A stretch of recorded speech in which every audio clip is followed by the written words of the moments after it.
জয়গুরু। আচার্যদেব বলছেন, তুমি ভয় পাচ্ছ, তার মানে তোমার ভালোবাসার কেন্দ্রবিন্দুটা নড়বড়ে হয়ে উঠেছে। কেন্দ্রে অটুট থাকা কীরকম হয় বলো তো? সেক্ষেত্রে হাজার প্রলোভন আসুক, হাজার টালমাটাল আসুক, আমি তোমার থেকে সরে যাব না। ভক্তি এটাকেই বলে।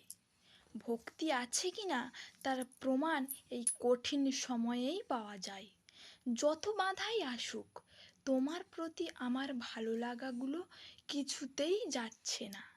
যত সমস্যাই আসুক, সব কিছুর ঊর্ধ্বে আমার তোমাকেই ভালো লাগছে। এটাকে বলে ভক্তি।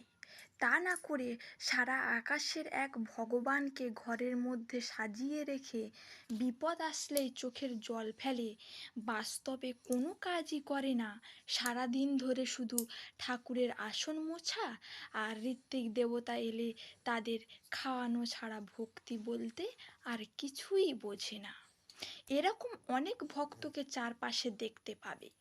মুখে ঠাকুর ঠাকুর, অথচ প্রতিবেশী বা পাড়ার কারোর বিপদ হলে জানালা বন্ধ করে দেয়। এরকম ভক্তের কাছে ঠাকুর চিরকাল অধরাই থেকে যান। হাজার চোখের জল ফেললেও ঠাকুর তাদের ধরা দেন না। তাই সবার আগে আমার ঠাকুরকে বুঝতে হবে, তিনি কি তা না জানলে এরকম ভ্রান্ত পথকেই আমরা ভক্তির পথ বলে চালিয়ে দেব, আর বিপদ আসলে টলমল করে উঠব।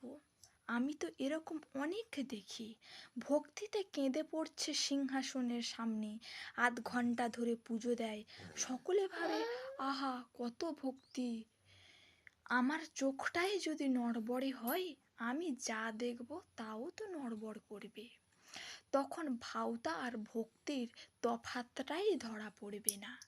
আমি নিজে বাস্তবে কীরকম করে চলছি, ওই যে পরিচিত ঘনিষ্ঠ বন্ধুটা এলোমেলো হয়ে চলছে, তাকে কি কখনো ঠিক করতে গেছি?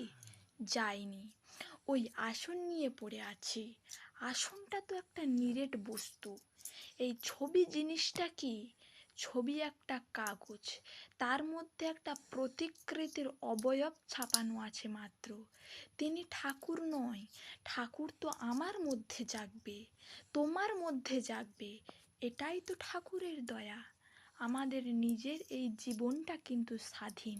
এই স্বাধীন জীবনটাকে আমাদের সঠিক চলন দিয়ে গড়ে তুলতে হবে। তাই ভাবের গল্পগুলোকে এড়িয়ে গিয়ে বাস্তব কর্মে গল্প গড়ে তোলো।